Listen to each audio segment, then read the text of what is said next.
Hi friends, अस्सलाम वालेकुम। आज मैं लेकर आई हूँ आपके लिए सेकंड वीडियो। मैंने आपको जैसे कि पहली वीडियो में बताया था कि मैं आपको scope of pharmacy next part में बताऊँगी। आज मैं आपसे डिस्कस करूँगी कि पाकिस्तान में फार्मेसी का क्या स्कोप है और हमारे लिए क्या क्या अपॉर्चुनिटीज़ हैं। हम इसके करियर्स देख लेते हैं आगे कौन कौन से हैं। हम फार्मेसी करने के बाद क्या क्या परस्यू कर सकते हैं, क्या क्या कंटिन्यू कर सकते हैं, कौन से करियर में जा सकते हैं, कौन सी चीज़ को अडॉप्ट कर सकते हैं। वो सारे करियर्स मैं आपको आहिस्ता आहिस्ता डिफ़ाइन करूँगी। अब सबसे पहले हमारे पास आ जाता है प्रोडक्शन एंड मैन्युफैक्चरिंग। इस करियर को हम कहते हैं इंडस्ट्रियल फार्मासिस्ट। ठीक है, इसमें हम क्या करते हैं, हम किसी भी इंडस्ट्री में, फार्मास्यूटिकल इंडस्ट्री में जाकर प्रोडक्शन का, मैन्युफैक्चरिंग का काम कर सकते हैं। बेसिकली हमने वहाँ पर खुद जो है वो मैन्युफैक्चरिंग नहीं करनी। हम ये होता है कि उस बैच के जो है ना उसको असिस्ट करते हैं, या हम वहाँ पर एज ए केमिस्ट काम कर सकते हैं, एज ए ऑफिसर काम कर सकते हैं। इसके अलावा हम वहाँ पे एग्जीक्यूटिव मैनेजर लग सकते हैं, वाइस प्रेसिडेंट लग सकते हैं। हम इंडस्ट्री में हमारे पास बहुत ज़्यादा जॉब वैरायटी है। ठीक है, क्योंकि ज़ाहिर है वहाँ पे डिफरेंट कंपार्टमेंट्स होते हैं, हम वहाँ पे डिफरेंट कंपार्टमेंट में डिफरेंट काम कर सकते हैं। नेक्स्ट हमारे पास आता है रिसर्च एंड डेवलपमेंट। ये भी हम इंडस्ट्री में कर सकते हैं, फार्मास्यूटिकल रिसर्च एंड डेवलपमेंट कर सकते हैं, न्यू ड्रग डिस्कवरी में पार्टिसिपेट कर सकते हैं, रिसर्च में कर सकते हैं, प्रोसेस डेवलपमेंट में, फार्मूलेशन में। ये भी इंडस्ट्रियल फार्मासिस्ट का ही काम है। हम इंडस्ट्री में, इंडस्ट्रियल फार्मासिस्ट बहुत ही वास्ट टर्मिनोलॉजी है। वहाँ पर हमारे पास एक इंडस्ट्री में डिफरेंट कंपार्टमेंट्स होते हैं। जब हमने एक ड्रग को मैन्युफैक्चर करना होता है, एक मेडिसिन को बनाना होता है, तो हर कंपार्टमेंट का डिफरेंट काम है। उसके लिए हमें डिफरेंट फार्मासिस्ट की ज़रूरत पड़ती है, और उसके लिए हर किसी ने स्पेशलाइजेशन की होती है एमफिल में या पीएचडी लेवल पर। ठीक है, जो आपके आगे आगे काम आती है। फिर हमारे पास आ जाता है एनालिसिस एंड टेस्टिंग। इसको हम कहते हैं क्वालिटी कंट्रोल और क्वालिटी एश्योरेंस का काम। ये भी फार्मासिस्ट का काम है। फार्मासिस्ट चाहे तो एक क्वालिटी कंट्रोल मैनेजर लग सकता है, एक क्वालिटी एश्योरेंस मैनेजर लग सकता है, तो किसी भी इंडस्ट्री के अंदर, फार्मास्यूटिकल इंडस्ट्री के अंदर। अब इस तरह होता है कि हमने जो भी ड्रग की एनालिसिस करनी है, टेस्टिंग करनी है, उसमें बहुत प्रिसाइज नॉलेज चाहिए, बहुत प्रिसाइज मेजरमेंट्स चाहिए। उसके लिए आपको मास्टर्स भी रिक्वायर्ड होता है। मेनली लोग ये कहते हैं कि आप एमफिल का नॉलेज रखते हों तो ही आप क्वालिटी टेस्टिंग और एश्योरेंस की तरफ करें, लेकिन ये है कि आपका एक्सपीरियंस बहुत मैटर करता है। आपने जितना ज़्यादा एक्सपीरियंस इंडस्ट्री में लिया होगा, उतनी ही इजीली आपको जो है वो कोई क्वालिटी कंट्रोलर की या क्वालिटी एश्योरेंस मैनेजर की जो है वो जॉब मिल सकती है। आगे हम आ जाते हैं हॉस्पिटल फार्मेसी। अब हॉस्पिटल फार्मेसी में हमारे पास ऐसा है कि हॉस्पिटल फार्मेसी जो है, इसके लिए हमारे पास मार्केट का नॉलेज होना बहुत ज़रूरी है, और मार्केट का नॉलेज हम लेते हैं एक्सपीरियंस से। पाकिस्तान में देखा जाए तो इसका स्कोप है, लेकिन इसके लिए भी आपको एक्सपीरियंस रिक्वायर्ड है। फार्मेसी जो है वो 5 ईयर्स प्रोग्राम है। अगर आप बी फार्मा करते हैं, जो कि 2 ईयर्स का प्रोग्राम है, टेक्नीशियंस की जॉब है। ठीक है, मैं आपको इसका डिफरेंस भी अपनी नेक्स्ट वीडियो में लाजमी तौर पे बताऊंगी कि बी फार्मेसी में और डी फार्मेसी में क्या फ़र्क है। लेकिन ये कि हॉस्पिटल के लिए जो है ना, आपके पास मार्केट का एक्सपीरियंस होना बहुत ज़रूरी है। हॉस्पिटल फार्मासिस्ट की बहुत सारी रिस्पॉन्सिबिलिटीज़ हैं, लेकिन पाकिस्तान में क्योंकि इतनी ज़्यादा प्रैक्टिस या इतनी ज़्यादा वैल्यू हॉस्पिटल फार्मासिस्ट की नहीं है, इस वजह से भी जो है ना, हर हॉस्पिटल में एक फार्मासिस्ट जो है वो आपको हर जगह नहीं दिखाई देगा। फर्दर हम आ जाते हैं कम्युनिटी फार्मासिस्ट की तरफ। अब जो कम्युनिटी फार्मेसी है, इसका भी बहुत रोल है। बाहर की कंट्री में हम देखा जाए तो कम्युनिटी फार्मेसी की बहुत ज़्यादा वैल्यू है, लेकिन पाकिस्तान में अब तक इतनी इस्टेब्लिश नहीं हुई। द रीज़न वाई कि कम्युनिटी फार्मेसीज इतनी इस्टेब्लिश नहीं हुई, क्योंकि हमारे यहाँ पर फार्मासिस्ट को जो है वो वर्थ हासिल नहीं है जो बाहर की कंट्रीज़ में है। लेकिन ये है कि कम्युनिटी फार्मेसिस्ट, अगर आप फार्मेसी करते हैं और बाहर जाके अप्लाई करते हैं, तो आप कम्युनिटी फार्मेसी के लिए ना ज़्यादा से ज़्यादा अप्लाई करें। वहाँ पर इसकी जॉब आपको जल्दी मिल जाएगी।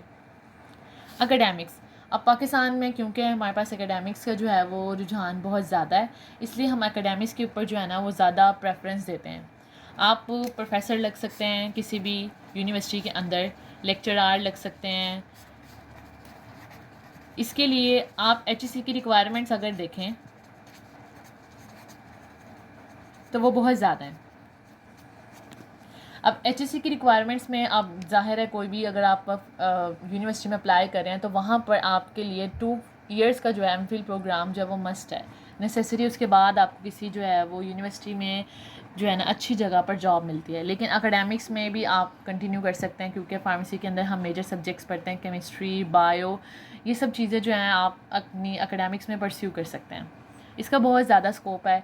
और अगर आप एकेडमिक्स में जाना चाहते भी हैं तो आपको पता होना चाहिए पाकिस्तान में, क्योंकि हमारे पास यहाँ पर एजुकेशन एजुकेशनल सिस्टम बहुत ज़्यादा है, तो आप जो है वो एकेडमिक्स में अप्लाई कर सकते हैं आफ्टर फार्मेसी। इसके बाद आ जाता है आगे मैं आपको बताऊंगी रेगुलेटरी अफेयर्स के बारे में। अब रेगुलेटरी अफेयर्स में हमारी जो FDA है, food and drug regulatory authority, वो ही फार्मास्यूटिकल प्रोडक्शन और ड्रग के प्रोडक्शन देखती हैं, ठीक है, वो ही उसकी गाइडलाइंस प्रोवाइड करती हैं।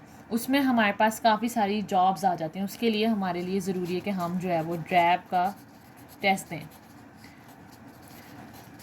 हर साल ड्रैब का टेस्ट नहीं होता, आपको बहुत से लोग ये गाइडेंस प्रोवाइड नहीं करते कि ड्रैब का टेस्ट जो है, मोस्टली लोग कहते हैं कि जी हर ईयर होता है, ऐसा नहीं होता। समटाइम्स 3 ईयर्स के बाद होता है, समटाइम्स 5 ईयर्स के बाद, समटाइम 1 ईयर के बाद भी हो जाता है। वो टेस्ट क्लियर करने के बाद आपकी जॉब जो लगती है वो ड्रग इंस्पेक्टर है। उसके लिए आपको फर्दर क्वालिफिकेशन ज़रूरी नहीं है, आप फार्मेसी करके भी ड्रग इंस्पेक्टर लग सकते हैं। आप असिस्टेंट ड्रग कंट्रोलर लग सकते हैं, डिप्टी ड्रग कंट्रोलर लग सकते हैं। इसके अलावा भी बहुत सारी जॉब्स हैं और जो आप जो है वो ड्रैब का टेस्ट देने के बाद ले सकते हैं। फर्दर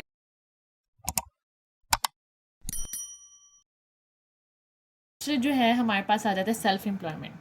अब फार्मेसी कर लिया, आपके पास फार्मेसी का लाइसेंस है, आप रजिस्टर करवा चुके हैं, तो अब आप क्या कर सकते हैं, आप अपनी फार्मेसी बना सकते हैं, अपनी फार्मेसी का बिज़नेस कर सकते हैं।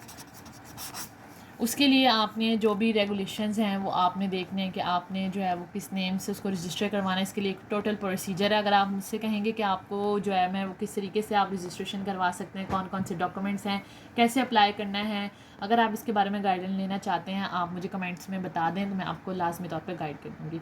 और काइंडली अगर आपको ये वीडियोज़ अच्छी लग रही हैं, आपको लगता है ये इन्फॉर्मेटिव हैं, आपके लिए नॉलेजफुल हैं, आपको एजुकेट करी हैं किसी भी लिहाज से, तो आप काइंडली इसको लाइक करें, सब्सक्राइब करें और लाजमी बेल आइकन पे क्लिक करें for more interesting videos. Then मैं आपको बताऊंगी रिसर्च इन्फॉर्मेशन सर्विस और फार्मा जर्नल्स के बारे में। अब इसमें ऐसा है कि आप लाइब्रेरी इन्फॉर्मेशन सर्विसेज प्रोवाइड कर सकते हैं कि कौन सी ड्रग है, किस तरीके से रजिस्टर्ड है, कौन सी बुक जो है वो फार्मेसी से रिलेटेड, कौन से कंटेंट से रिलेटेड कहाँ पे मौजूद है, आप उसको टोटली तौर पर जो है वो उसकी इन्फॉर्मेशन सर्विसेज प्रोवाइड कर सकते हैं। आजकल फार्मा जर्नल्स का बहुत सी कंट्रीज़ में बहुत ज़्यादा जो है वो रुझान है, जो हमें ओवर द काउंटर ड्रग्स के बारे में जो है वो जर्नल राइट किए होते हैं, या हमारे जो मेडिकेशंस हैं उनके बारे में होते हैं, और आपको वो कंप्लीट गाइडेंस प्रोवाइड करते हैं। ये भी एक बहुत अच्छी जॉब है रिसर्चर की, लेकिन इसका भी जो है पाकिस्तान में इतना रुझान नहीं है, लेकिन बाहर की कंट्रीज़ में ज़्यादा है। तो जो लोग जो हैं वो बाहर रहना प्रेफर करते हैं, वो फार्मेसी के बाद इस प्रोफेशन को फर्दर कंटिन्यू कर सकते हैं। फिर मैं आगे आपको बताऊंगी कंसल्टेंसी।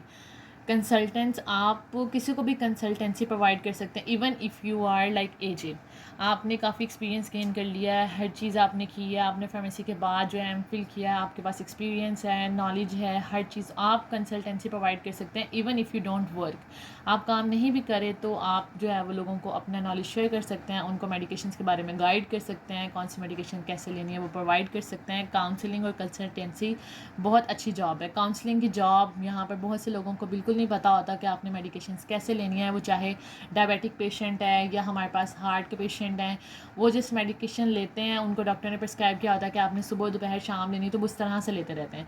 लेकिन उनको उसके थोड़े से भी अगर चेंजेस नज़र आते हैं, किसी भी किस्म की आउटपुट नज़र आती है, तो वो बिल्कुल भी ये नहीं देखते कि अगर हमें आउटपुट मिल रहा है वो अच्छा नहीं मिल रहा तो हम क्या करना चाहिए, हमें उसे डॉक्टर से कंसल्ट करना चाहिए, नहीं करना चाहिए, वो मेडिकेशन छोड़ देते हैं। नेक्स्ट मैं आपको बताऊंगी सेल्स एंड मार्केटिंग के बारे में। मार्केटिंग की जॉब बहुत वैल्यूएबल है, पाकिस्तान में इसका बहुत रुझान है, ज़्यादा मेल्स के लिए है, फीमेल्स के लिए इतना नहीं है, लेकिन मार्केटिंग की जॉब बहुत ज़्यादा अच्छी है क्योंकि इसके अंदर जो है वो आपको बहुत सारी कंट्रीज़ विज़िट करने को मिलती हैं, आपके पास अच्छी जॉब्स हैं, आपके पास आप डिफरेंट कंपनीज़ को मिलते हैं, आपके पास ज़्यादा नॉलेज आता है, और इसके अंदर जो है वो इनकम सोर्स भी अच्छा है। नेक्स्ट मैं आपको बताऊंगी मेडिकल राइटर्स। मेडिकल राइटर्स भी वो जो ब्लॉगिंग भी करते हैं, या आप सोशली भी आप जो है ना इसको परस्यू कर सकते हैं, आप चाहें तो अब वक्त पे अपनी प्रोफाइल बना सकते हैं, फ्रीलांसिंग कर सकते हैं, उनके लिए मेडिकल जर्नल्स लिख सकते हैं, ये भी एक बहुत अच्छा प्रोफेशन है। इसके अलावा जो थर्ड आप कर सकते हैं एक और काम, वो है रिटेल फार्मेसी। मोस्टली लोग जो है वो रिटेल पर काम करते हैं, रिटेल पर काम करना भी बहुत ही जो है वो वैल्यूएबल है। रिटेल फार्मेसी के ऊपर आप काम कर सकते हैं, जैसे डिफरेंट फार्मेसी है वहाँ पे आप अपनी सर्विसेज प्रोवाइड कर सकते हैं as a pharmacist. Thank you so much guys for listening me and showing that much patience. आप वीडियो को लाजमी तौर पे लाइक करें, कमेंट करें, सब्सक्राइब करें, कौन सा टॉपिक आप समझना चाहते हैं मुझे ज़रूर बताएं। अल्लाह हाफिज़।